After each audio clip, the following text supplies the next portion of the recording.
everybody, I made these copper bowls. I'll describe the process beforehand, just not right now. I'm waiting for the bottoms to dry before I enamel them in this kiln.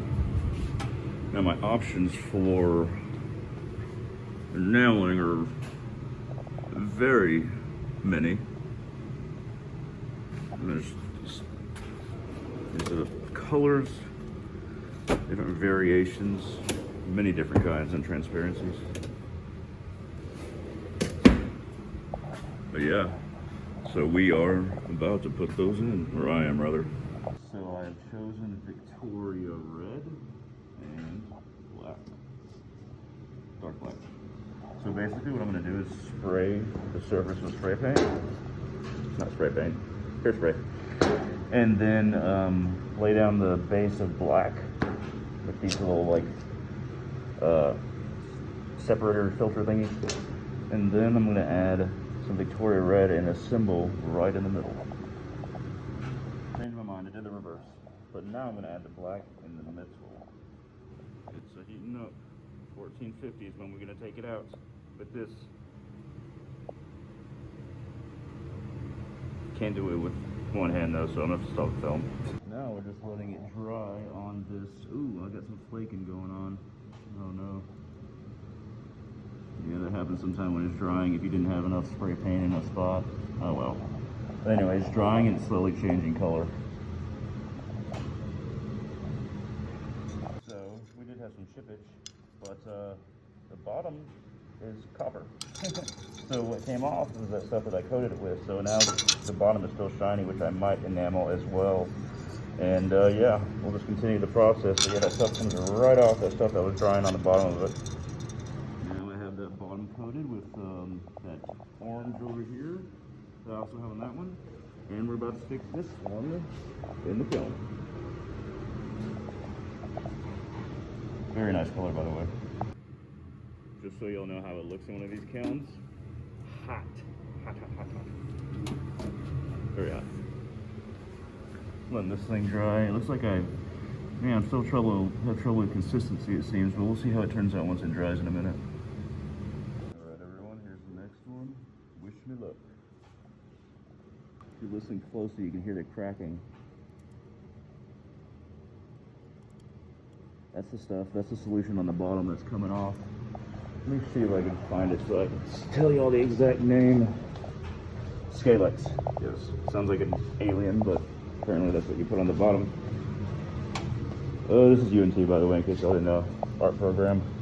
I'm just kind of having fun today, but don't tell anybody. Yep, that's cracking. This, it actually didn't.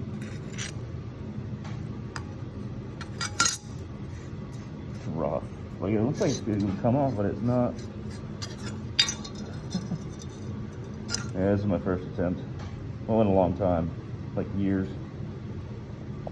But, not bad. I mean, I've done much better. And I'm really surprised it didn't affect the front, but I always thought it would. Like putting it in twice into the kiln. That one's still cracking over here. And interesting little pieces at least. This one is going to be dedicated to Papa Legba. And yeah, I'm just going to make it cane basically, but I got to make it all white first. One sec. I'm still applying more black, but basically it's going to be kind of a cane, and it's going to have a little bit of the Veve over here. This is for Papa Legba. Alright, it is ready to go in the kiln. Not my best work, but making an effort.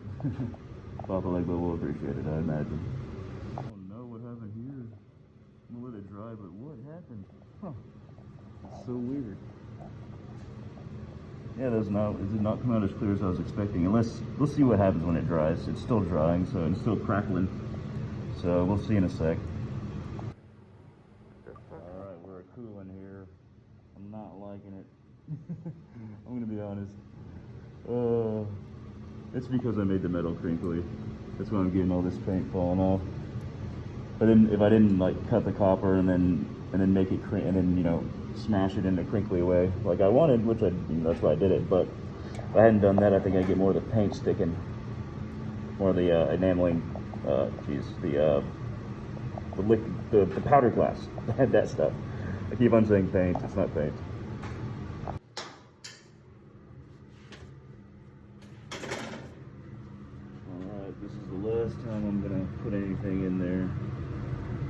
Wait until it gets to 1450, which I thought was a magical number, but the magical number doesn't seem to be working for Hunter today.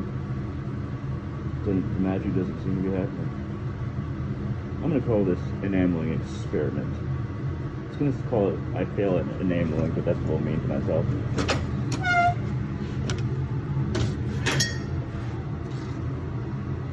Bada bing, bada boom.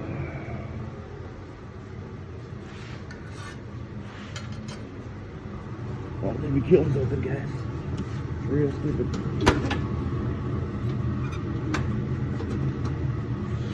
Alright. Well. So I use this to cut the copper, by the way. And then I'll show you what else I use.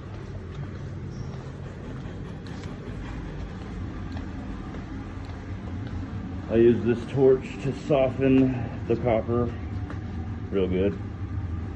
Basically, it makes it pliable. Put it in there once it's hot, don't touch it. And then take it out. And then I also use this to make the indentation.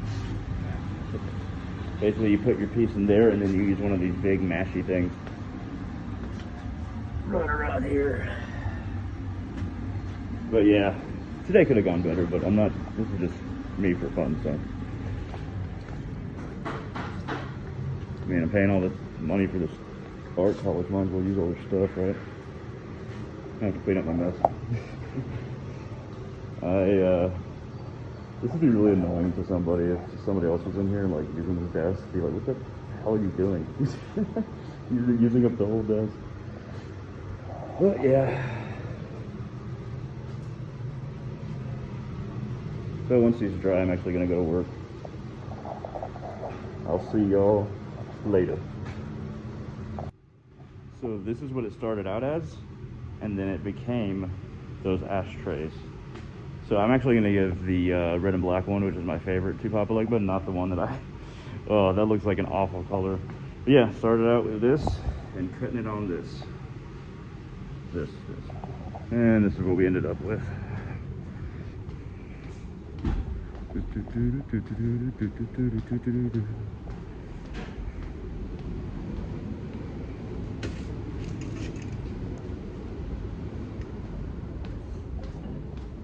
me one sec. I want to be alone. Alright, so started as that. Ended up like this. This is actually my favorite one. I'm gonna give this one a Papa Leg. This was the one I was going to, but ugh. And this one I'm just gonna give to my parents. So it's an ashtray. They use ashtrays. Anyway, thank you very much for watching. I hope this was interesting. I will do better in the future, mainly for myself. But yeah, I hope you all enjoyed it. I hope to see all of you on the channel in the future.